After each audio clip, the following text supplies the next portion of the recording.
Yes, yes, yes. When they thought we were our minds, God did. Oh Lord, when we were the renegades in the back of the cafeteria sitting in the back by ourselves, God did. Let me tell you something about what God did. God knew. God knew, God knew, God knew, God knew, God knew that this was going to be a long journey for me. He said, I'm going to make her work for 25 some odd years. And if she's still working for it at the end of the 25 some odd years, I'm going to bless her immensely. But is she going to give up in that 25 years? Let me tell you something.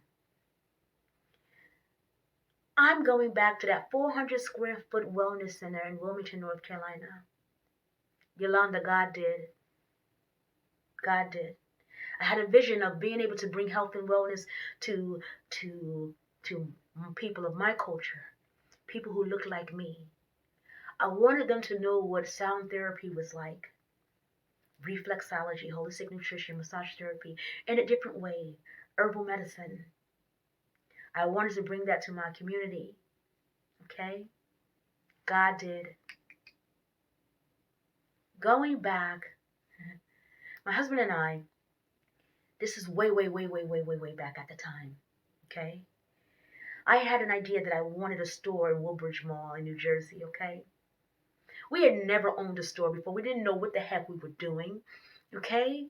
But he took me to Costco to buy a cash register. And he programmed the cash register for me with my products in it. Because I had made my dining room into a manufacturing plant. My kitchen was the bottling part. I would bottle my products in the kitchen, use my refrigerator to cool them, and use my dining room to store them. God did. That was more than 20 some odd years ago. God did.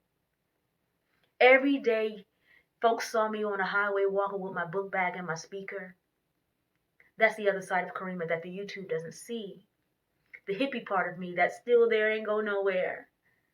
The Karima that wore a red, black, and green crocheted long dress down to the floor. When I walked, it was dragging extra, extra, extra long red, black, and green. Okay? God did. As unique and eccentric as I was, still am, God did. All that I was becoming, I had already been, God did. So this next phase of my life that I'm taking my tribe with me to and through, so you guys can see it, okay? Understand that when you see this unfold, I deserve every freaking thing. Every freaking thing. Every good piece of everything. I absolutely deserve. I have never been so sure about deserving something ever in my life until this last past week. I said, absolutely, we deserve every freaking thing that's coming. Absolutely, we deserve. We grind. We did things when people told us we were crazy to do. I've exhausted myself a million times over. God did. It's part of the process. Tyler Perry just didn't become Tyler Perry. Tyler Perry made friends with a bench in the park. God did. Bill Gates in a garage. God did.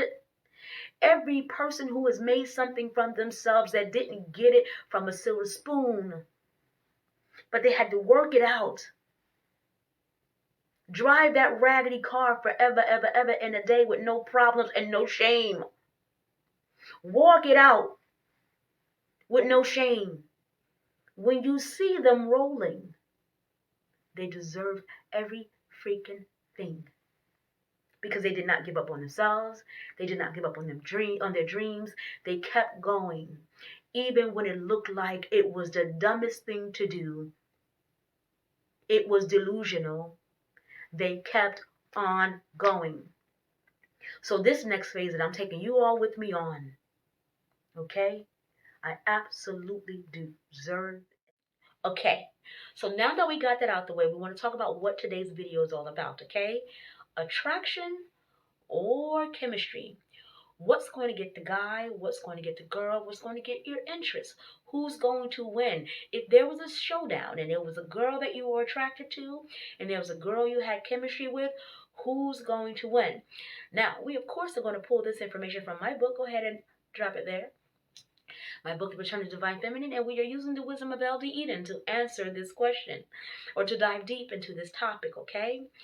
When we're looking at attraction is more so when we're looking at men, okay, when we're talking about attraction, more so on what we are seeing with our eyes, visually stimulating, hence why the elder told women what colors to wear and why. Okay, because colors have they have a vibration. Okay, they have a vibration, especially when the eye is seeing the vibration and creating a picture or image from that. That's what the elder is telling us to do. Okay, to use color for our benefit. Okay. Black absorbs energy, absorbs light, and it absorbs all of that, right? And then if I was wearing white, you guys remember this stuff, right? So the elder told us to pay attention to the colors that we put on our body because she understood that from a man's perspective, he's going to see you first, okay? He's going to see you first. So that attraction there, lead with your color and not so much your body, okay? Lead with your color and not so much your body. Your body, the line, the shapes, the curves, the rounds, and all that stuff, he's going to see, regardless of what you're wearing. Contrary to popular belief, the idea is that if you wear a tight bodycon dress is the only way for the man to observe your body. Not so. Men can see your body through a muumuu, okay? Hence why grandma's muumuu, grandpa loved, okay? So lead with the colors that you are wearing on your body, the fabrics that you are wearing on your body to evoke attraction in the man, okay? And you're leading with something different. Now, my mentor Baba Harurak Rasmaj says that if you lead with your backside, that's all you're going to get is a man who wants your backside. You lead with your butt, that's all you're going to get is a butt, okay?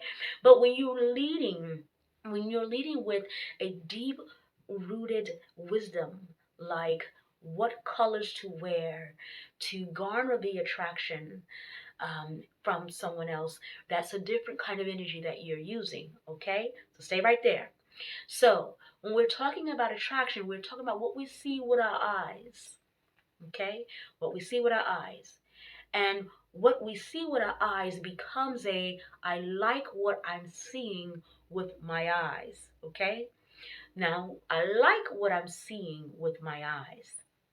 Now, that momentum of being attracted to someone is it's elusive in a sense, okay? How many people can relate to this? You saw a guy in the club, you saw what he had on, you was attracted to him, or you saw a girl in the club, you like what she had on, you were attracted to her, you remember what she wore when you first saw her, and you guys go out a couple of times and you realize that she's actually nothing like the person you was attracted to initially. So attraction can be elusive. Chemistry is not. Chemistry is not elusive. Chemistry is how two people move in unison with one another and whether or not they're able to move in unison with one another. There's a whole chapter called Moving in Unison, okay? Moving in Unison in my book, The Return of the Divine Feminine. Go ahead, show it again. So moving in unison it's a whole chapter called Moving in Unison in the book Return to Divine Feminine. That is how you are linking to, whether or not you're connecting with a honeybee. You know that the honeybee's intention is to go from flower to flower to flower, okay, with no intentions of making anything more than just that experience, okay? So if you know you're getting yourself involved with a honeybee, you know that you will never be a priority in his life because he is his own priority, okay? So you can't create chemistry with someone like that, okay? Unless there was a match energetically. And this is why the elder gives us the match for both the men and the women, so that we know we have a better chance on having chemistry with this person than we do that person. So we learn how to mate. And that's the problem. I don't believe we've learned how to mate in today's world. We don't know how to mate. We haven't learned how to mate, okay? And how to um distinguish those that we are mating with, distinguishing the honeybee from the whale, okay? And deciding whether or not do is am I looking to experience the whale. Some of us may not be set up right now to be as invested with someone who's the whale, okay? Maybe they're going to require something from you that you're not ready to give. So it's important for us to learn two things, I believe. One, to learn who we are connecting with, okay? And two, deciding whether or not it's worth pursuing. Once you decide whether or not it's worth pursuing, okay, then you know that you can relax yourself enough in your knowing, relax yourself enough in your understanding, okay. Relax yourself enough so that now you guys can move in unison. And moving in unison means that you will stand the test. You could stand the test of time if you learn how to move with one another, okay? Learn how to move with one another. Why do people fall out of love? You said he loved me, loved me, loved me, loved me, loved me. No, he probably was attracted to you. And attraction doesn't last forever, ever. Attraction is fleeting. But you must understand that attraction is fleeting. Attraction is fleeting. It can change at any moment. One moment I'm attracted to you, the next minute I'm not. Attraction does not equate to love. Okay? Attraction does not equate to commitment. Attraction does not equate to, obligations and duties and responsibilities. Attraction has no strings or no ties to any of that. However, when you have chemistry, you're more apt to be committed, to be dedicated, dutiful. You're ready to take on some responsibilities. Because there is a place that feels like home. That's what chemistry feels like. It feels like home. It feels like you met up with your other person.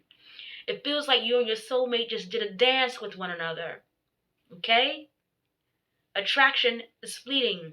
Chemistry lasts much longer. Until next time, I want you to be empowered, be inspired.